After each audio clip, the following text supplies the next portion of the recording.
जय श्री राम, जय बागेश्वर धाम। नमस्कार दोस्तों, एक बार फिर से आप सभी का स्वागत है। दोस्तों, आज की यह वीडियो उन लोगों के लिए बनाई गई है जो कि हमेशा कमेंट करके बोलते हैं क्योंकि जीवन की समस्याएं खत्म ही नहीं हो रही है।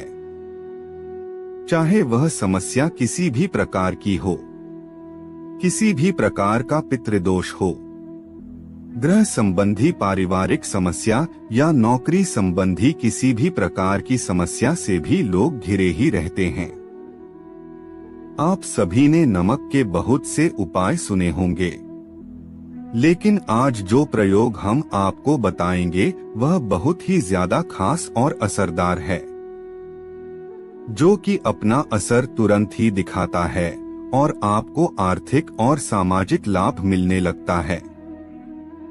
तो आप इस वीडियो को पूरा देखकर सही प्रकार से समझ लीजिए, क्योंकि इस उपाय की एक ही प्रक्रिया है कि इसको आपको नियम पूर्वक करना होगा। तो आप इसे बहुत ही ध्यान से समझिएगा, जिससे कि आप इसे स्टेप बाय स्टेप कर सकें। क्योंकि दोस्तों, हमारे बीच में बहुत से ऐसे लोग हैं जो कि बहुत मेहनत करते हैं और हमेशा ही परेशानियों से घिरे रहते हैं। बहुत मेहनत करने के पश्चात भी सफलता उनके हाथ ही नहीं लगती और वह हमेशा कर्ज में डूबी ही रहते हैं। परेशानियां उनका पीछा ही नहीं छोड़ती। यह नमक का प्रयोग उन्हीं लोगों के लिए है जो कि कोई आसान सा उपाय ढूंढ रहे हैं, जो बहुत ज्यादा नियमों का पालन नहीं कर सकते हैं। तो ऐसे लोगों को बस एक बार नमक का उपाय जरूर करना चाहिए। नमक के उपाय बहुत ही जल्दी तुरंत की तुरंत छुट्टियों में अपने प्रभाव दिखाता है। तो बहुत ही ध्यान से सुनिएगा, और यदि आपकी समस्या का निदान नहीं होता, आपकी समस्या ज्यों की त्यों बनी रहती है, तो आप मुझे कमेंट करके जरूर बताइए, क्योंकि हमारे चैनल का सिर्फ एक ही मकसद है कि जनसाधारण की सहायता हो और हर किसी का जीवन सफल बन जाए, सनातन धर्म आगे बढ़ता जाए। देखें दोस्तों, नमक का प्रयोग बहुत सी चीजों में किया जाता है। आपने भी सुना होगा कि नमक का प्रयोग ज्योतिष शास्त्र, वास्तु शास्त्र और तंत्र शास्त्र में अनेकों प्रकार से किया जाता है।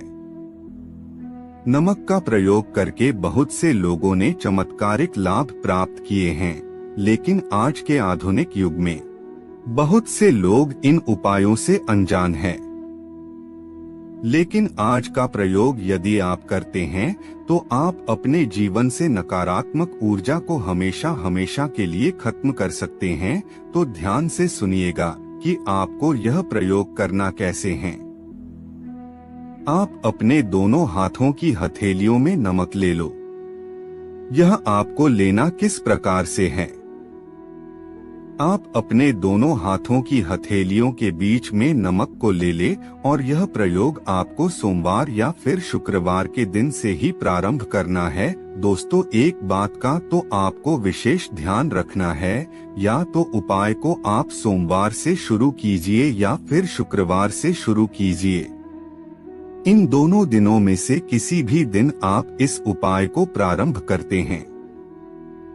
आप अपने दोनों हाथ की अनसुनी बनाएं और उसमें नमक को भर ले, और उसके पश्चात आप अपने इष्ट देव का ध्यान करें।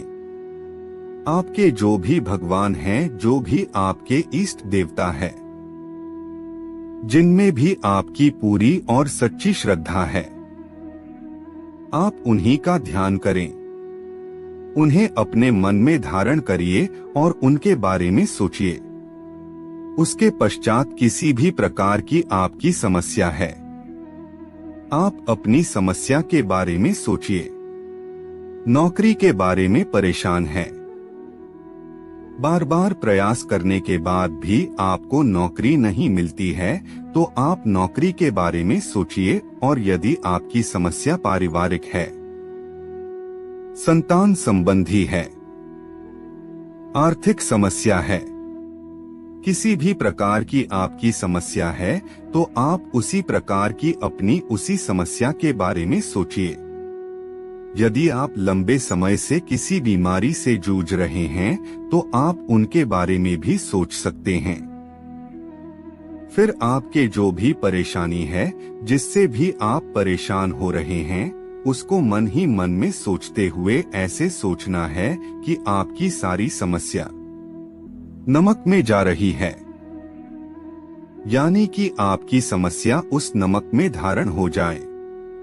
एक और बात का यहाँ पर ध्यान दें कि जब आप अपनी उस समस्या के बारे में सोच रहे हैं, उस समय आप अपने इष्ट देव को भी याद करते रहे और नमक की तरफ देखते रहे। जैसे यदि आप शिव जी को मानते हैं तो आप शिव जी को अपने मन में धारण कर ले, और यदि आप हनुमान जी को मानते हैं तो हनुमान जी की छवि को अपने मन में धारण कर ले। दोस्तों, आप चाहे तो एक चौपाई का भी पाठ कर सकते हैं।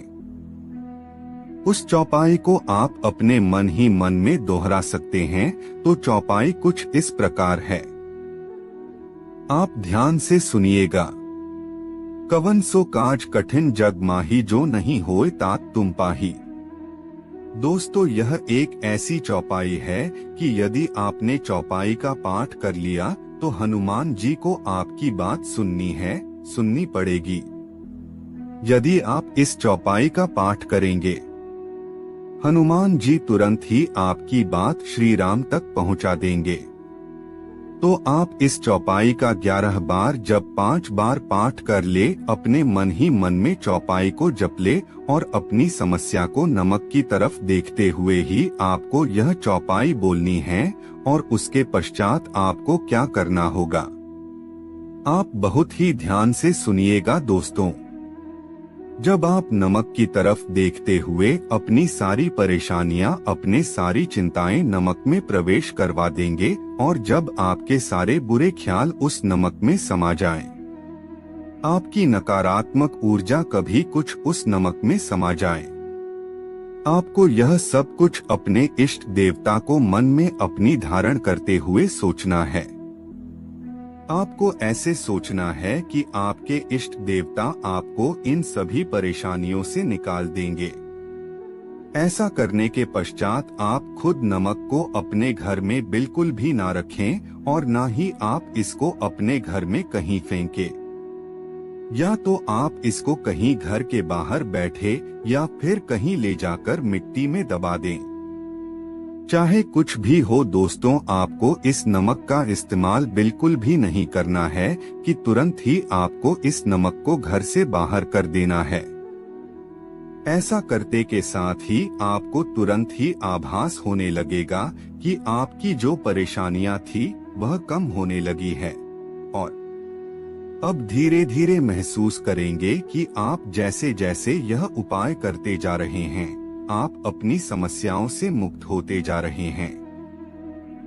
अब आप इस बात का ध्यान रखें कि जिस दिन भी आपने यह उपाय किया है, चाहे आपने सोमवार में किया है या फिर शुक्रवार में किया है, यानी कि कुल आपको 3 दिनों तक इस उपाय को करना है।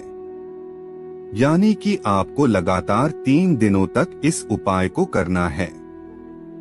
आपको इसी प्रकार से अपनी हथेलियों में नमक भर लेना है, और आप महसूस करेंगे कि जैसे जैसे आप उपाय करते जा रहे हैं, आपकी समस्याएं समाप्त होती जा रही है। बस इस बात का ध्यान रखें हैं कि आपको लगातार यह प्रयोग 3 दिन तक करना है। यदि आपने सोमवार में प्रयोग किया है तो आपको सोमवार, मंगलवार और बुधवार करना है, और या फिर यदि आप शुक्रवार से इस उपाय को आरंभ करते हैं तो आपको शुक्रवार, शनिवार और रविवार 3 दिन इस उपाय को कर लेना है। अब दूसरा उपाय, जिन भी लोगों को पितृदोष की समस्या है, यदि वह कुछ भी काम करने जाते हैं तो हर काम में पितृदोष अड़चन पैदा कर देता है, कुछ भी करने में सफलता प्राप्त नहीं होती है।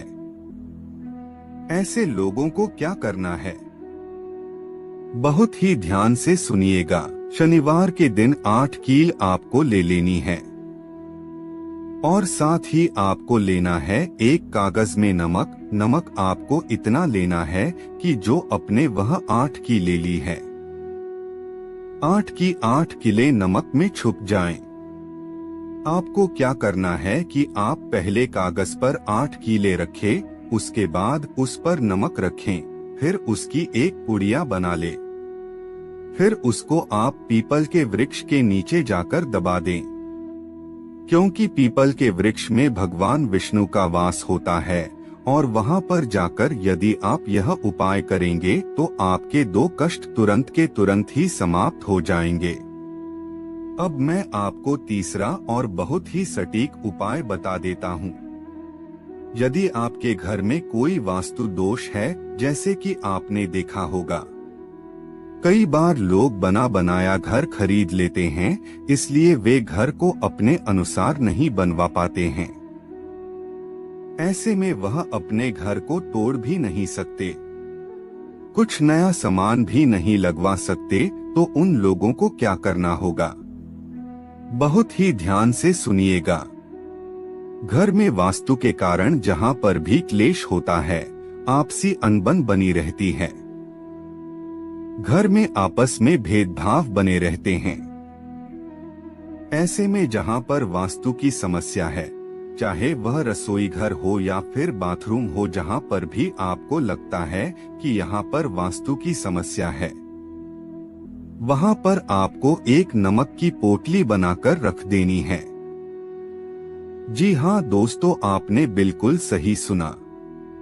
जहां पर भी आपको ऐसा लगता है कि यह जगह वास्तु के अनुसार सही नहीं है, वहां पर आप नमक की एक पोटली बनाकर रख दें और फिर उसके बाद आप उसको 7-7 दिन के बाद बदलते रहे। जैसे कि यदि आप एक पोटली रख रहे हैं, फिर उसको आप 7 दिन के बाद चेंज कर दे। ऐसा आपको 21 बार करना है।